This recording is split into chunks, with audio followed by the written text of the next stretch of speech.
নমস্কার বন্ধুরা, মৌসুমি ভ্লগাজ রান্নাবান্নায় তোমাদের সকলকে স্বাগত জানাই। তো চলে এসেছি আজকে একটা নতুন রান্নার ব্লগ নিয়ে।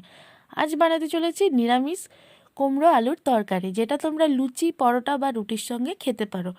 তো চলো দেখে নিই কী কী লাগছে। প্রথমে আমি একটা এখানে 500 গ্রামের কুমড়ো নিয়ে নিয়েছি, যেটা আমি ডুমো ডুমো করে কেটে নিয়েছি। আর নিয়ে নিয়েছি আলু। তো নিয়ে নেওয়ার পর আমি কুমড়োর আলুটাকে ভালো করে জল দিয়ে ধুয়ে নিয়েছি। ধুয়ে নেওয়ার পর আমি কড়াইটা বসিয়ে দিয়েছি। তো কড়াইটা গরম হওয়ার পর আমি তাতে দিয়ে দিচ্ছি 2 চামচ সর্ষের তেল। 2 চামচ সর্ষের তেল দেওয়ার পর একটু তেলটা একটু গরম হয়ে যাওয়া পর্যন্ত অপেক্ষা করব। তারপর হয়ে গেছে। এখন আমি একটা তেজপাতা আর 2টো শুকনো লঙ্কা আর 1 চামচ, ছোটো চামচের 1 চামচ পাঁচফোড়ন দিয়ে দিচ্ছি।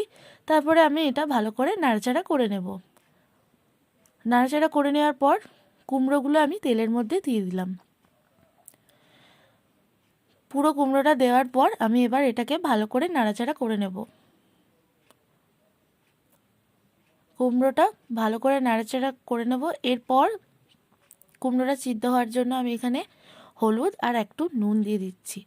তারপর এটাকে আবারও ভালো করে নাড়াচাড়া করে নেব, কুমড়োটা তাড়াতাড়ি সিদ্ধ হয়ে যায়।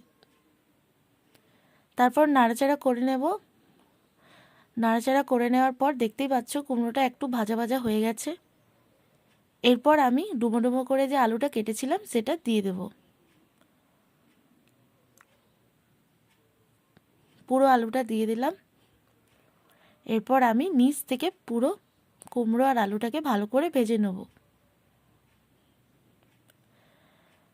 তো ভেজে নেওয়ার পর আমি এখানে একটু জল দিয়ে দিচ্ছি কুমড়োটা সিদ্ধ হওয়ার জন্য।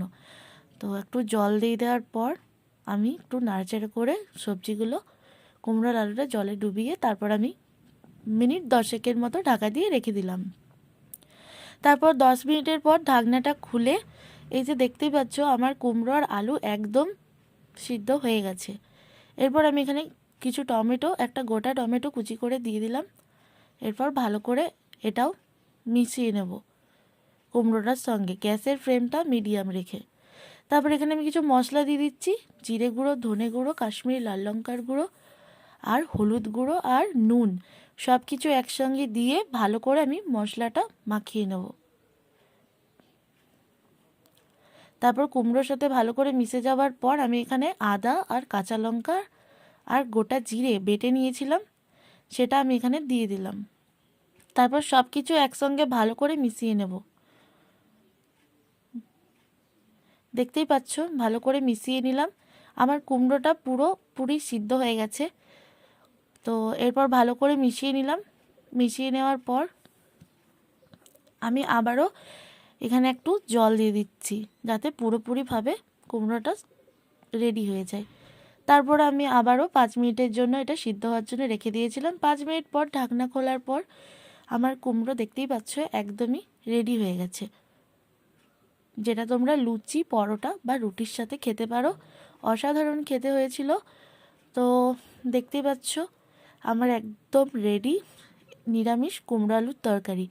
তো এই ছিল আজকের ভিডিও। তোমাদের ভিডিওটা কেমন লাগলো অবশ্যই জানিও, আর যদি ভালো লেগে থাকে অবশ্যই লাইক, কমেন্ট আর শেয়ার করে দিও। তো চলো দেখা হবে অন্য কোনো ভিডিও।